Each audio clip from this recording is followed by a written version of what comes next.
Hello everyone, welcome to my channel. I hope everyone is having a wonderful day. Before starting the video, please go ahead and hit the subscribe button and give this video a like up. The young and the restless, Kyle repeats a past mistake and tangles with Holden again. Billy realizes he may have lost Sally, and Adam and Chelsea argue. All products and services featured are independently chosen by editors.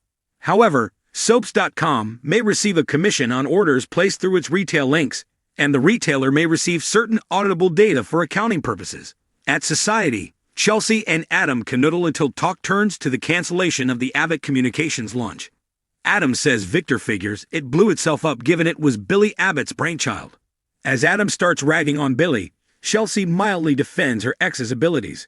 As talk turns to Billy's penchant for playing dirty, they launch into a debate about whether or not Sally would be shady like her boyfriend. Ultimately, Chelsea thinks she's a good influence on Billy. Adam argues that Billy won't listen to her, and he'll try to micromanage her at Abcom. Chelsea's sure the redhead won't let him tell her what to do. At home, Billy's excited that Sally's still there and he hasn't scared her off with his plans to take Kane and Victor down. Sally immediately quashes his ennui by pointing out how dangerous and risky it would be to threaten Victor. Billy promises they'll get everything they've dreamed of. She snaps, "Everything you've dreamed of." She complains that all of this could blow up in his face, and he could lose everything. Billy smirks. "Not gonna happen." Well, that should make her feel better. Unsurprisingly, it doesn't. She declares that this is illegal and unethical. It's blackmail. Billy's totally unconcerned. Sally asks, "What if Victor calls your bluff?" Billy says he's holding all the cards. The gambling reference confirms Sally's worst fears. But Billy keeps dangling the idea of getting everything they've dreamed of. She's not keen on it being funded by blackmail and declares that she can't follow him down this path of hatred, obsession, and revenge. She is nowhere in that dark picture, and she doesn't want to be. With that, she takes off out the door. At Crimson Lights, Kyle's still badgering Claire to hit the restart button.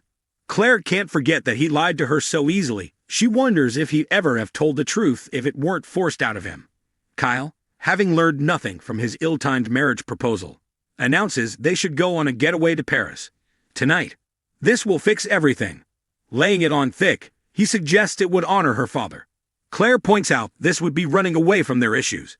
Esther, having heard Kyle's suggestion, bounds over to gush and sigh about young love in Paris.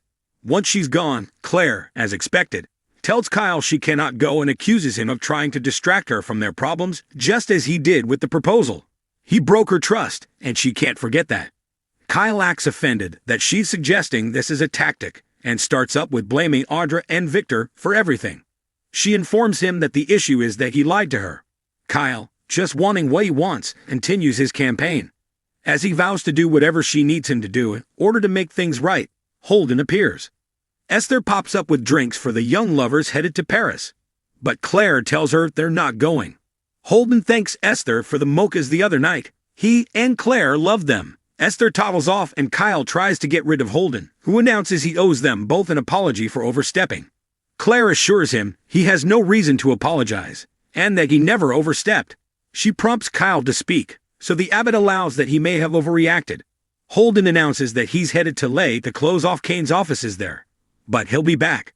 Kyle thought Ashby fired him. Why would he go back to working for the man? Holden assumes Kane rehired him, because he already knows the playing field. Claire tells Holden she's glad he'll be sticking around. When she steps out to take a call from Victoria, Holden asks Kyle if they're good. Kyle petulantly accuses his rival of trying to make him look like an ass. They're not good, and never will be.